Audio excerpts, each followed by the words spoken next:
Aujourd'hui, dimanche 18 décembre 2022, c'est ce jour que la paroisse La Nativité de Jésus de Niablé a choisi, avec l'accord de son Excellence Monseigneur Boniface Ziri, évêque du diocèse d'Abangourou, pour procéder à la cérémonie de purification de son église qui a été profanée dans la nuit du 28 au 29 novembre 2022 dernier. Vous trouverez la vidéo relative à ce fait dans la description de cette vidéo.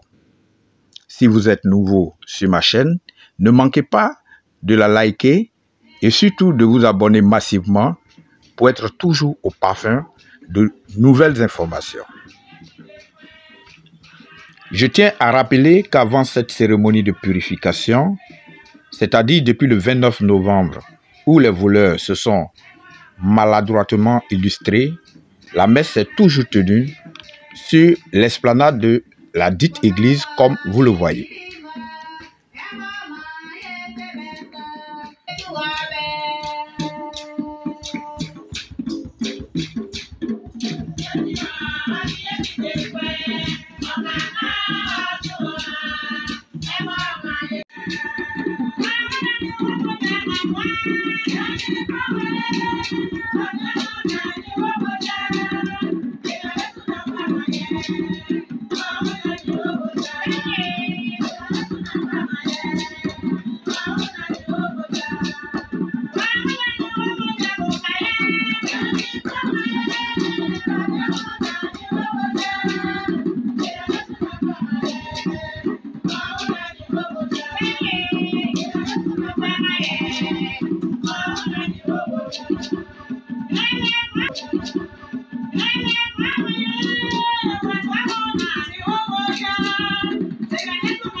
Chemin de croix dans la cour de l'église.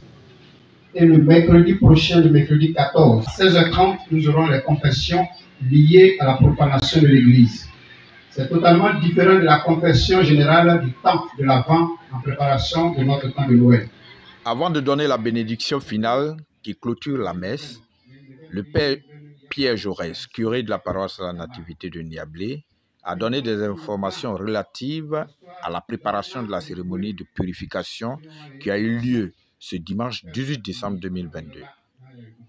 Il s'agissait notamment de l'achèvement de la neuvaine, du chemin de croix au sein de l'église et enfin, la grande confession de tous les fidèles qui a eu lieu avant cette cérémonie.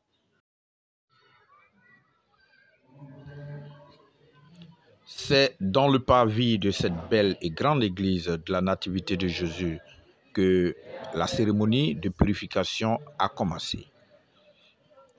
Elle a été officiée par le représentant officiel de son Excellence, Monseigneur Boniface Ziri, évêque du diocèse d'Abangourou, en l'occurrence l'abbé Pierre-Michel Kwao, vicaire général. Tout a commencé par la prière dite par l'officier de la cérémonie, la litanie des saints et ensuite la bénédiction des lieux et des fidèles par l'aspersion d'eau bénite.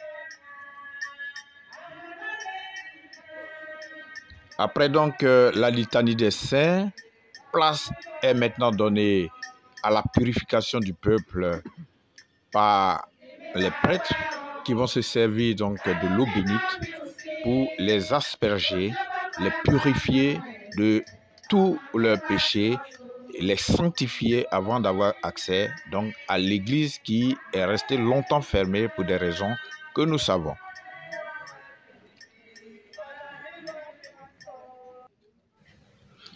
Notre Seigneur, dans le jardin de Gethsémani, a été lié, enchaîné, pourtant il n'avait absolument rien fait de mal. De sa passion jusqu'à la croix, il a connu toutes sortes de violations des droits humains jusqu'à sa mort sur le bois de la croix comme un vulgaire voyou. Mais dans le tombeau, il a brisé les chaînes de la mort pour ressusciter et rentrer dans sa gloire. De même, le Père, officier de cette messe de purification, se sert de la croix victorieuse pour briser les verrous du portail de l'Église, comme pour corroborer ce que le Seigneur lui-même a dit dans Jean 16, verset 33, et je cite, « J'ai vaincu le monde ». Et c'est cette victoire du bien sur le mal qui s'exprime ici non seulement à travers le geste du Père célébrant, mais aussi à travers cette liesse populaire enthousiaste du peuple de Dieu qui fait son entrée dans l'église tout en chantant, en dansant, comme quoi pour exprimer leur joie de retrouver cette église qui est restée pendant 2 semaines fermée. Et la 3e semaine, elle a retrouvé toute sa splendeur, sa pureté qu'elle avait perdue des suites de l'intrusion nocturne du ravisseur.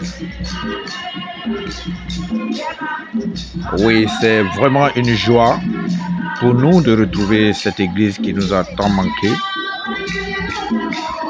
Et cela s'exprime déjà par ces chants, ces danses que vous voyez maintenant.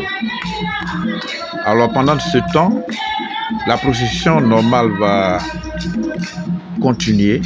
Les pères sont allés déjà dans la sacristie avec les enfants de chœur pour faire la procession normale. Et voilà, nous apercevons déjà les enfants de chœur qui précèdent les pères.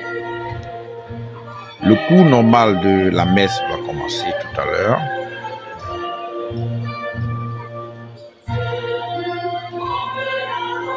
Nous pouvons ici identifier déjà l'abbé Gildas, vicaire de la paroisse La Nativité de Niablé, l'abbé Serge, qui est le responsable de la quasi-paroisse du quartier Bombay, qui s'est déplacé avec tous ses fidèles du quartier Bombay pour venir soutenir donc la paroisse mère.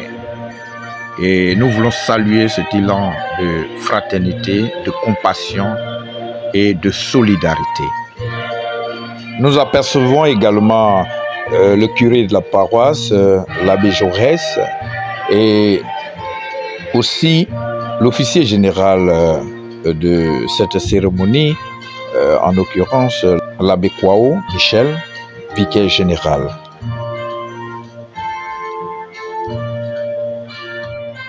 Oui, chers frères et sœurs, Dieu, il vient à nous. Et il ne se défend pas lui-même.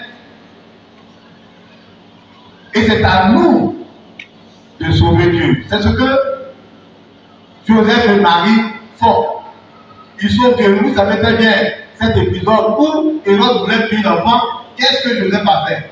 Il a pris l'enfant et sa mère. Et qu'est-ce qu'il a fait? Les envoyer où ça? En Égypte, en Afrique, pour aller les protéger. Et tous ces épisodes nous parlent, nous disent quelque chose. Toi, mon frère, tu es capable de protéger Dieu. Toi, ma soeur, tu es capable de protéger Dieu. Tu as la responsabilité de protéger les choses saintes. Dieu te fait confiance. Ça, c'est fort, hein? Malgré ce que nous sommes, Dieu nous fait confiance. Et il nous charge de le protéger. C'est fort. Je poursuis. Alors, chers frères et sœurs, l'ange annonce à Joseph que son fils sera appelé Emmanuel, ce qui veut dire Dieu avec nous. Cette appellation suggère que par cet enfant, Dieu sera pour toujours avec nous et sa présence indéfectible aura pour effet de nous sauver. Voilà pourquoi le nom courant donné par l'ange est en outre Jésus, c'est-à-dire Dieu sauve. Mais chose paradoxale, chers frères et sœurs, chose paradoxale. C'est à un jeune homme désabusé et à une pauvre jeune fille que Dieu propose de confier l'immense responsabilité de sauver l'enfant sauveur. Je ne sais pas si vous voyez. Dieu confie à Joseph qui est même paniqué. Son projet est tombé à l'eau. Son projet de mariage est tombé à l'eau. Marie, elle-même aussi, c'est pas aussi facile pour elle. Parce qu'elle porte, n'est-ce pas, quelque chose de très lourd. Elle va enfanter sans avoir connu un homme. Donc les deux là même sont en problème. Et c'est à ces deux-là que Dieu confie la responsabilité de sauver celui qui va sauver le monde entier. Oui, c'est un paradoxe divin, chers frères et sœurs. C'est affreusement grave. C'est une chose abominable, ignoble, odieuse, infâme, abjecte, et qui ne mérite même pas qu'on la décrive. Alors, je me retrouve de avec mon Seigneur, et puis on nous a décrit un peu les choses, tout le monde a frappé notre tête. Ça nous dépasse.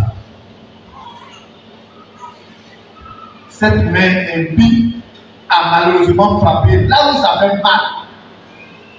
Il aura éclaboussé toute une paroisse, tout un canton, voire tout le désert d'Aberlou et au-delà. Dans cette belle chapelle, des gens simples, des gens modestes, tout comme de vos personnalités viennent fléchir genoux, intercéder, louer et adorer le Très-Haut en qui ils acceptent, au nom de leur foi, de confier leur vie et leur destinée. Il faut avoir l'esprit complètement gelé et tordu pour poser l'acte qui a été posé ici. Cependant, nous avons le devoir, chers frères et sœurs, de prier pour ceux et celles qui profanent, vandalisent les lieux saints au nom de la charité chrétienne. Ça, c'est fort, hein? On n'a pas le droit de les maudire. Il faut au contraire prier pour eux. Et c'est ce que l'évangile, du moins c'est ce que Saint Paul vient de dire tout à l'heure. Nous avons reçu la grâce et la mission de porter l'évangile dans un monde de ténèbres. Nous avons reçu cette grâce-là. Eux, ils ne savent pas et ils le font. Nous avons le devoir de leur apporter la lumière. C'est notre rôle.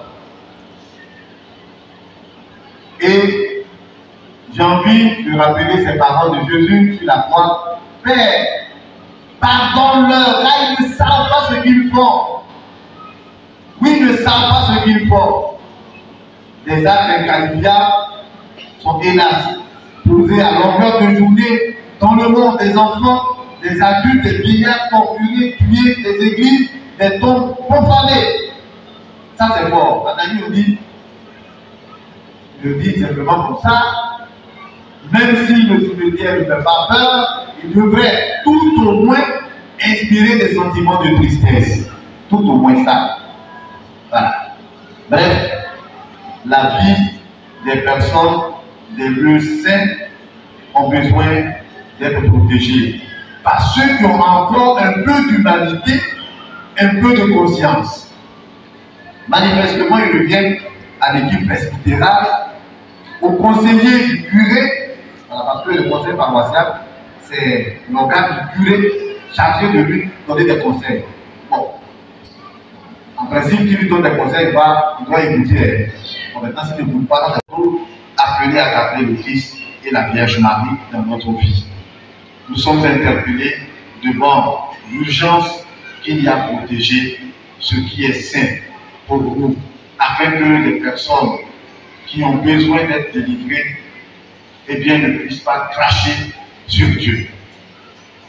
La parole de Dieu, lumière dans nos vies, lampe sur nos routes, nous presse encore aujourd'hui à évangéliser, c'est-à-dire à apporter la lumière de Dieu dans les ténèbres de l'ignorance et de l'inconscience, dans un monde porté vers le relativisme, vers les petits dieux que tous raffolent aujourd'hui et qui s'appellent argent, richesse, succès, recherche du profit, belle position dans la société. Alors, celui qui est venu faire ça, non, c'est vrai qu'il a senti les failles du système et il en a profité. Il s'est dit qu'il y a quelque chose qui est tout à fait doré, qui est dans leur petit coin là-bas. Bon, il ne connaît peut-être même pas le nom. Et bon, c'est motivé par ça qu'il est venu, n'est-ce pas, profaner notre église. Le psalmiste a beau jeu d'attirer notre attention. Et je cite le psalmiste: au Seigneur le monde et sa richesse, la terre et tous ses habitants. C'est lui qui l'a fondé sur les mers et la dame inébranlable sur les flots. Qui peut gravir la montagne du Seigneur et se tenir dans le lieu saint? L'homme au cœur pur, aux mains innocentes, qui ne livre pas son âme aux idoles. Voilà. Si nous sommes dans cette église, c'est parce que nous avons tourné le dos aux idoles, aux petits dieux. Voilà. Qu'on appelle argent, qu'on appelle etc. Eurobody, etc. Voilà. C'est parce qu'on a tourné le dos à tout ça que nous sommes dans cette église. Oui, chers frères et sœurs de Yahvé, vous êtes le peuple de ceux qui cherchent Dieu. Tenez fort la place de ce peuple qui recherche la face de Dieu et non pas autre chose. Pour ne pas paraître long, si je ne l'ai déjà été, eh bien, vous me permettrez de ne pas commenter la première lecture, etc. Je voudrais terminer en vous exprimant, chers frères et sœurs, toute ma compassion et mes encouragements. Sachez une fois de plus que la maison de Dieu vous est confiée. Vous en avez l'entière responsabilité. Dieu compte sur vous. Monseigneur Boniface compte sur vous, comme il vous l'a exprimé personnellement lors de sa visite le vendredi surpassé. Et pour emprunter encore le psalmiste, je souhaite de tout cœur que l'amour de la maison de Dieu soit votre tourment. Amen. Amen. Après avoir édifié le peuple de Dieu par son homélie, le vicaire général s'est dirigé dans la sacristie pour procéder à la purification de ce lieu où les voleurs sont rentrés pour s'emparer du Saint-Sacrement.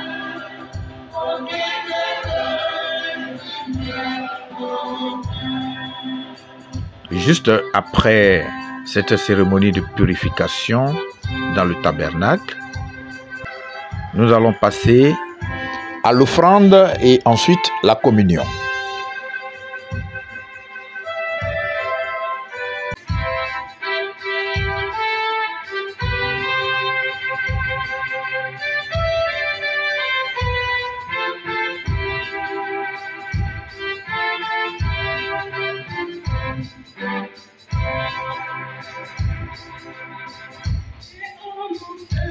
La cérémonie de purification du tabernacle étant donc achevée, les pères se dirigent vers la table sainte et nous allons passer à l'offrande. Le peuple de Dieu va donc venir donner le fruit de son travail, le fruit de ses labeurs. Ce qu'il a mis de côté pour son Dieu, il va venir le déposer comme vous le voyez maintenant.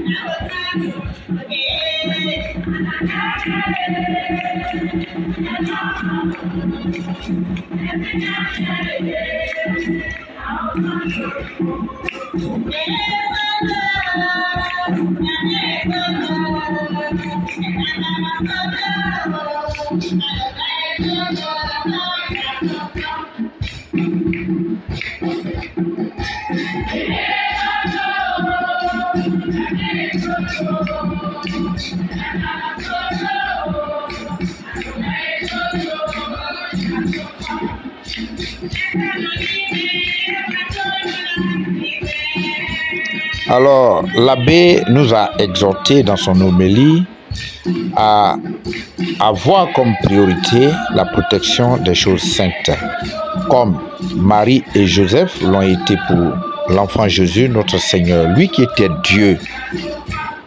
Il a fallu donc Marie et Joseph pour qu'ils soient sauvés de l'attaque de Hérode. Hérode en voulait à sa vie et Joseph et Marie sont allés le cacher en Égypte. Nous aussi, nous pouvons protéger Dieu. Nous pouvons protéger les choses saintes. Et il nous a également exhorté à nous éloigner des petits dieux.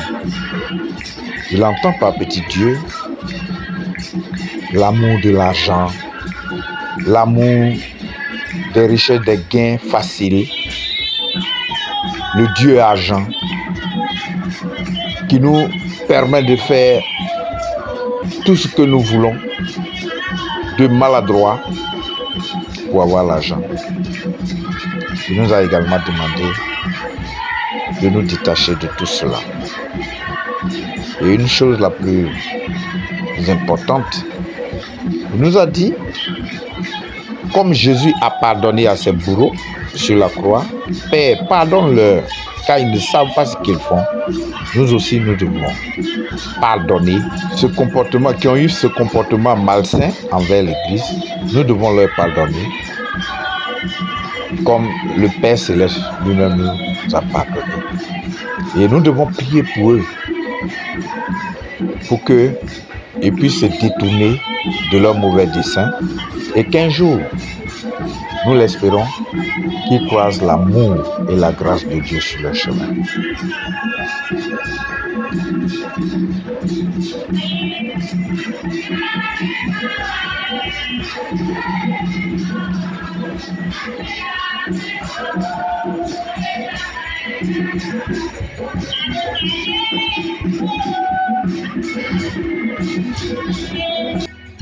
Nous arrivons donc à l'une des phases les plus importantes de la cérémonie, où le Seigneur lui-même se fait proche de son peuple et visite donc son peuple par son passage dans les rangées. Et pendant ce temps, le peuple de Dieu est à genoux fléchis, lui présente ses préoccupations, ses prières, ses vœux, ses supplications. Et je vous avoue que cette étape a été vraiment très émotionnelle. Le Seigneur a touché son peuple, vous voyez, des personnes qu'on traîne à la sacristie parce que touchées par le Saint-Esprit. Oui, ce fut vraiment très émouvant. Et nous sommes à la fin de cette cérémonie, le passage du Seigneur dans les rangées. Le prêtre officiant va donc dans le tabernacle pour déposer le corps de Christ et revenir pour la suite de la messe.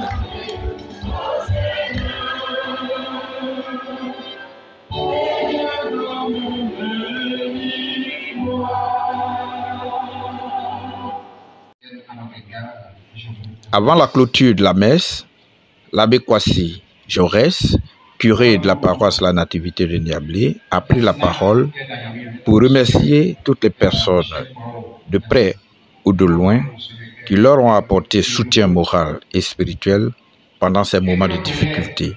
En l'occurrence, Monseigneur Boniface Ziri, les autorités administratives, coutumières, la sécurité, notamment Monsieur le commissaire pour sa promptitude à répondre à leurs sollicitations. Et enfin, tous les fidèles de la paroisse La Nativité de Niablé et d'ailleurs.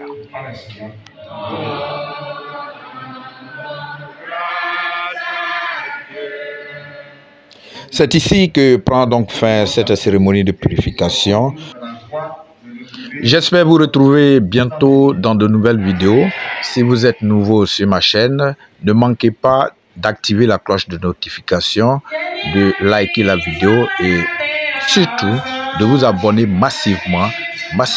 Abonnez-vous pour m'encourager à faire de nouvelles vidéos et de vous informer des actualités du moment. Alors je vous aime tous. Que le Seigneur Tout-Puissant soit notre secours et qu'il protège chacun de vous respectivement dans sa famille.